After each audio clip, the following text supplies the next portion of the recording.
Ladies, gentlemen, artificial intelligences, dog faces, and everything in between. Welcome to the Hexadome, the place where the greatest athletes from across the human sphere compete for entertainment and adoration. I am your host, Final Boss, and have we got a game of Aristeia for you? Tonight's match will pit two teams in a game of Scorched Earth, where they will be competing for territory control within the Hexadome.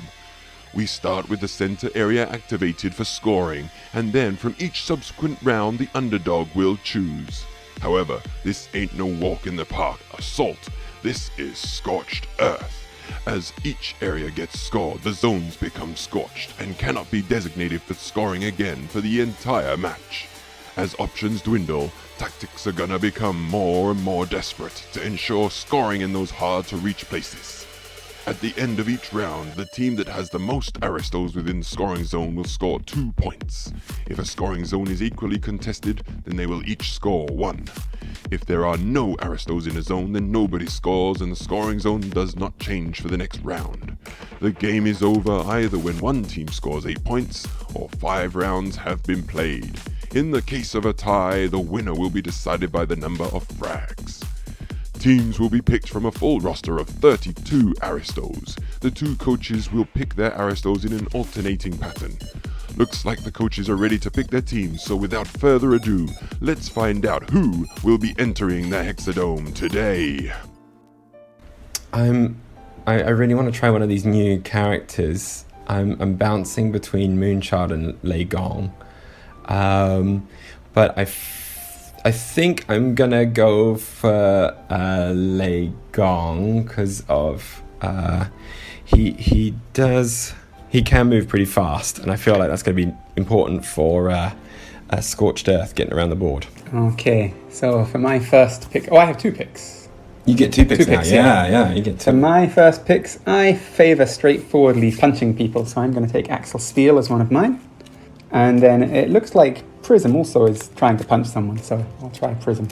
Okay, yeah. Oh, you got the Taunter there. It's pretty good as well. Come at me, bro. She's one of the... Yeah, it's a she, yeah. Now I look at it closely, yes, it very clearly is. Yeah. It looks like she looks like a Dragon Ball character. That's what I was thinking. Yeah, she's pretty good, because she's probably the most powerful Taunter. She kind of sacrifices herself quite a bit in that sense, but she's really good at taunting. Like, she forces people to just come to her. And then hurts people when they do try and attack her. Yeah, so she's pretty good. Okay, so you got your 2 there. Okay, I'm going to go for a couple of kind of support characters to help hopefully buff my powerful attacks and things, and just be able to do my abilities a bit more better. So I'm going to take Lakshmi. She's like one of my favorites. I sometimes fail with her a little bit, but I'm going to go with Lakshmi. And I feel like she can be further help with the buffing with Hannibal as well. Gosh. I find these 2 together are pretty good. But I may have shot myself in the foot by not having enough just ground pounders and movers and runners. So I'll leave you with the next one. Do I have... It's 1, 1, Now 1. you get 2. 2. Oh, okay, I get 2. Continuing my pure offense strategy, let's take Shona Karana with her gigantic broadsword. Oh, that's a bit scary. And I guess I should have at least one who is less combat focused. Could try Gaia to try and trip you up and move myself around a lot. I got my heavy shooter, who's also a fairly speedy character to move around. I've got a way to try and buff him and also debuff you. I've also got Hannibal, who helps create the coordinated assaults and things by adding extra dice rolls to his attack with line of sight and things like that. So he can also buff. So I feel like what I'm trying to get Lei Gong as powerful as possible, and basically just turning him into a bit of an assassination machine. I do need to get around the board though. Generally the go-to feeling is to go with Garter, but I want to try something a bit different. Now Eclipse is actually pretty speedy, and something else she does, I think, is she can put the mark state on targets, and this can give me a further buff. So I'm kind of going with this kind of buffing style of play with a few speedy characters. Like I've got basically I got 2 that can move 5 and 2 that can move 4. So I feel like I've still got the agility that I need, but with one powerful character to really buff and support. Okay. See how that helps you when you're being pounded into the ground by Axel Steele's metal fists. Sounds like the coaches are ready and it's time to enter the Hexadome for round 1. The teams have deployed opposite one another, fighting for the center scoring zone. Gaia and Lakshmi activate first, and even though the green team has initiative, they let orange go first. Straight away we see some unconventional play as Gaia spends 2 actions to gain movement and uses her ability, Horme, to transport herself into the opponent's deployment. A bold move indeed. What could be the green coach's intention? I'm kidnapping you. Well, there you have it. She casts Siren with her remaining action points and takes Lakshmi with her back to her deployment, putting Lakshmi in a very dangerous location. But did the orange team coach think this action through? She's gonna go down, but she's activating next, so before she gets killed, I'm gonna be stunning like crazy. Lakshmi has been prevented from buffing her team, but she may be able to cause a little havoc in the situation she's been put in. With Gaia's remaining movement, she flees to another deployment zone. With her surprising maneuverability, she could pose a real threat by either moving her own teammates closer to scoring zones or opponents away.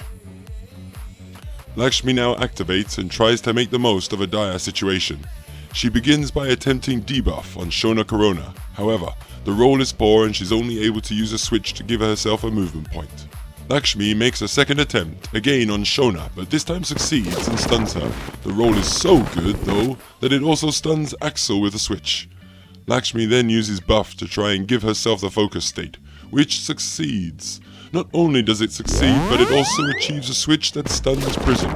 Very efficient rolling from Lakshmi. She stunned everyone in range and buffed herself, and she still has 2 action points remaining. However, there's nothing she can do and remains in place as an obstacle for the rest of the orange team. The coaches reveal their next active Aristos, and it's Eclipse and Shona. The green team allows orange to go first, and Shona is making a move to attack Lakshmi. Shona displaces with her defense at a distance ability that lets her displace as long as she attacks who is adjacent to her before the move.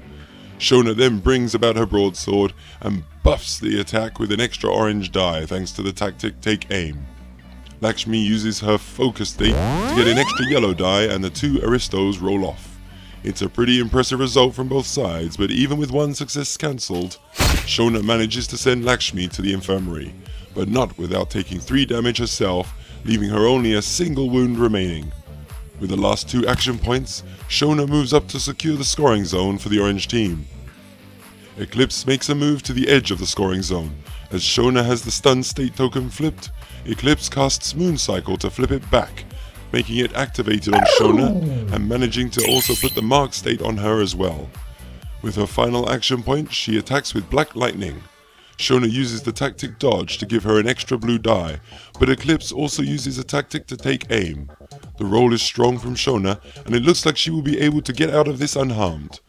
But green team rerolls 1 die because of the mark state on Shona and removes a single success, thanks to the stunned state. It's enough to send Shona out of the Hexadome at the cost of Eclipse taking a wound herself.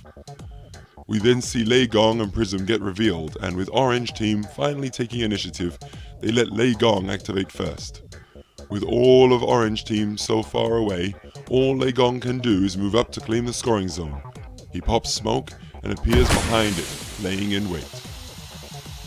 With Green Team taking the center, Prism activates and moves to contest the territory. The final Aristos are revealed, and the green team are nominated to go first with Hannibal, who double moves into the scoring zone. The Aristos are now starting to cluster, and with the orange team containing some strong melee fighters, this could prove trouble for the green team. Axel Steele runs into the scoring zone and gives Lei Gong a low kick. It does not go well as his stunned state ends up costing him a wound, but is able to displace and automatically gives Lei Gong a -2 movement state. That ends the round, and both teams come away with 1 point each. With both teams scoring and getting a frag in the round, each team receives 3 tactic cards. The green team now becomes the underdog and chooses Zone 4 to become the new scoring zone, as the center is scorched and can no longer be designated. Now both teams are ready to start. Let's begin round 2. The orange team reveals Axel Steel and the green team reveals Eclipse. With the greater initiative, Axel makes his move, and with a little indecision... Hannibal. No, Lagon. No, Hannibal. Hannibal. Performs left, left, right on Hannibal. Axel adds a yellow die with focus, and Hannibal tries to use the tactic Atom to reduce Axel's attack effectiveness. But this is immediately prevented with the tactic No. Hannibal then rebuttals with his own No, and Atom goes off, reducing the attack to a single yellow die. What a back and forth with both teams burning through their tactics deck. Unsurprisingly, Axel whiffs on his attack and takes a point of damage himself. Axel then follows up with a low kick and gets greater success, managing to cause 2 points of damage to Hannibal, as well as reducing his movement skill by 2. Eclipse activates and looks toward Prism and uses her Moon Cycle ability. It causes Prism's stunned state to reactivate and marks her as a target. She then follows up by attacking with Black Lightning, complemented with Focus for an extra yellow die. It fails to wound even with the stunned state removing a block, and Prism gets the opportunity to taunt Hannibal in the process whilst getting dazzled herself. With her remaining action points, Eclipse makes a move toward the scoring zone, stopping just on the edge. Gaia and Hannibal then activate, with the green team choosing to activate first. With Hannibal's taunt forcing him into attacking Prism, there's little else he can do. His attack is not effective, but thanks to the mark state on Prism, Hannibal re-rolls the red to achieve more successes and cancels a block to do 2 points of damage. Hannibal is then forced to attack once more and rolls a critical success, sending Prism to the infirmary, removing the taunted state on Hannibal. Gaia now activates and spends 2 actions to gain 3 movement, which she uses to teleport to Lei Gong. Siren calls him with a successful roll to take him to Zone 1 and displace him far away from the action. With the remaining movement points, Gaia then disappears and reappears in Zone 5, where she then moves into cover.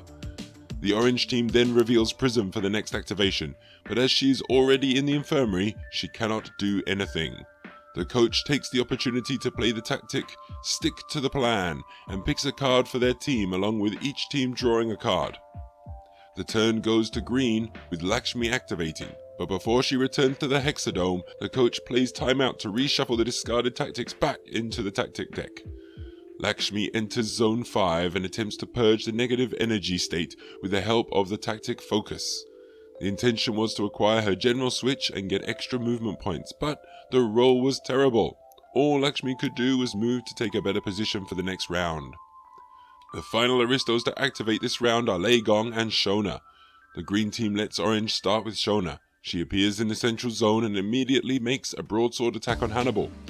The results are less than impressive, and both Aristos negate any damage caused to either one of them. As Lei Gong's movement has been hamstrung by Axel's attack, he resorts to his ability Mirrors of Lei Gong to pop smoke and jump into it. This brings him into range of Shona, and he lightning bolts her, dealing a point of damage and taking a point as well. That ends round 2, and as neither team are in the scoring zone, neither team scores. Each team receives 1 tactic for the end of the round, and green team receives an additional card for sending Prism to the infirmary. As we go into the 3rd round, the scores are 1-all, with Zone 4 continuing to be the scoring zone. The round begins with Prism returning to the Hexadome in the central zone to use the tactic Gamma Radiation on Hannibal. To help improve their chances, the Take Aim tactic is thrown down to give an extra orange die. Hannibal rolls a remarkable defense and comes out of the attack unscathed, but taunted toward Prism. As Lei Gong activates, the orange team takes the opportunity to play Catch Your Breath and draw 2 tactic cards.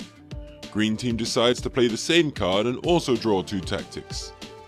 Lei Gong then moves close to the central zone, plays Lord of Thunder to flip his character card, and then attacks with the Closed Barrage, a devastating attack from the shoulder-mounted cannon.